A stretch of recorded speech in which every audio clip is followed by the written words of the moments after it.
बिस्मिल्लाहिर्रहमानिर्रहीम। अस्सलामु अलैकुम वरहमतुल्लाहि वबरकातुहू। आप सुन रहे हैं आवाज ईमान, जहां हम कुरान की पाक आयतों की रोशनी में जिंदगी के मसलों का हल तलाश करते हैं। अल्लाह ने हमें एक मुकम्मल जिंदगी जीने का तरीका दिया, मगर अफसोस आज की भागदौड़ भरी दुनिया में हम अक्सर उस हिदायत को भूल जाते हैं जो हमें सीधा रास्ता दिखाती है। यही वजह है कि मुश्किलें बढ़ती जाती हैं, दिलों का सुकून चला जाता है और जिंदगी में उलझनें बढ़ जाती हैं। आज हम एक ऐसी सूरह की बात करेंगे जो हमें सीधा रास्ता दिखाने के साथ साथ जिंदगी की बड़ी बड़ी समस्याओं का हल भी बताती है। यह है सूरह अल आराफ, जो कुरान की 7वीं सूरह है। इस सूरह में अल्लाह ताला ने इंसान की भटकाव, शैतानी चालों, घमंड और हलाल हराम के फर्क जैसी अहम चीजों पर रोशनी डाली है। आज हम यही समझेंगे कि यह सूरह हमें हमारी जिंदगी में किन गलतियों से बचने की हिदायत देती है और हम इसे अपने रोजमर्रा के हालात में कैसे लागू कर सकते हैं। अल्लाह ने इस सूरह में सबसे पहले हमें एक बहुत बड़ी हकीकत से रूबरू कराया, शैतान का इंसान को बहकाने का तरीका। जब अल्लाह ने आदम अलैहिस्सलाम को बनाया और फरिश्तों को सजदा करने का हुक्म दिया तो शैतान ने इनकार कर दिया। उसने घमंड में आकर कहा कि मैं आदम से बेहतर हूं, क्योंकि तूने मुझे आग से बनाया और उसे मिट्टी से। यही घमंड और इनकार उसकी बर्बादी का सबब बन गया। यहां से हमें पहला सबक मिलता है, घमंड इंसान को तबाही की तरफ ले जाता है। जब कोई इंसान खुद को दूसरों से बेहतर समझने लगता है तो उसकी बरकत खत्म होने लगती है। चाहे वह दौलत का घमंड हो, इल्म का घमंड हो या किसी और चीज का। अगर कोई बंदा यह समझने लगे कि वह दूसरों से ज्यादा काबिल है और उसे किसी की जरूरत नहीं, तो यही सोच उसकी बर्बादी की शुरुआत होती है। अल्लाह ने इसी सूरह में उन तमाम कौमों का जिक्र किया जिन्होंने नाफरमानी की और फिर कैसे उनकी तबाही आई। कितनी ही कौमें थीं जो अपने दौर की सबसे ताकतवर कौमें थीं, मगर जब उन्होंने अल्लाह के कानून को तोड़ा, हलाल और हराम का फर्क भूल गईं, तो अल्लाह ने उन्हें ऐसे अंजाम तक पहुंचाया कि उनकी निशानी भी मिट गई। इससे हमें यह समझना चाहिए कि अगर हम चाहते हैं कि हमारी जिंदगी में बरकत और रहमत बनी रहे तो हमें हर हाल में अल्लाह के बताए रास्ते पर चलना होगा। एक और बहुत अहम बात जो इस सूरह में बताई गई वह यह कि इंसान को हराम और हलाल का फर्क समझना चाहिए।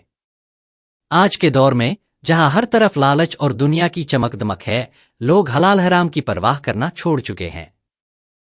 बहुत से लोग यह सोचते हैं कि जो मिल जाए बस उसी से काम चला लो, चाहे वह हलाल हो या हराम।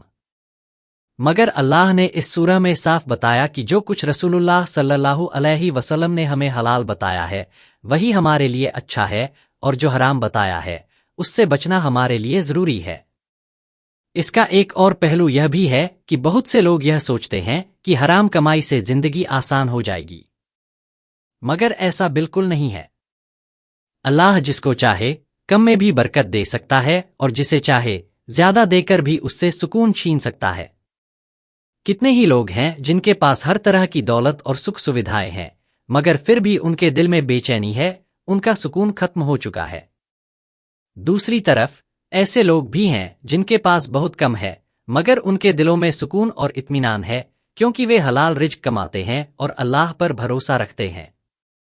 यहाँ एक और अहम बात समझने की जरूरत है, जब इंसान मुश्किल में होता है तो अल्लाह को याद करता है, मगर जैसे ही उसकी मुश्किल दूर हो जाती है वह फिर से उसी पुराने रास्ते पर लौट जाता है। यह इंसान की बहुत बड़ी गलती है।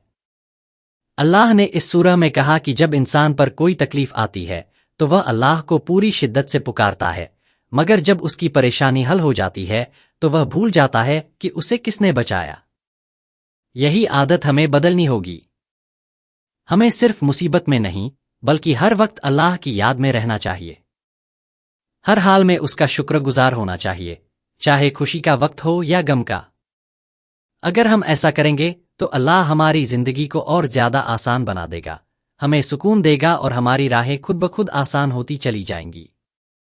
इस सूरह की सबसे बड़ी सीख यही है कि हमें अपने नफ्स की कमजोरियों पर काबू पाना है, शैतान के बहकावे से बचना है, घमंड से दूर रहना है, हलाल और हराम में फर्क करना है और हर हाल में अल्लाह की तरफ रजू करना है।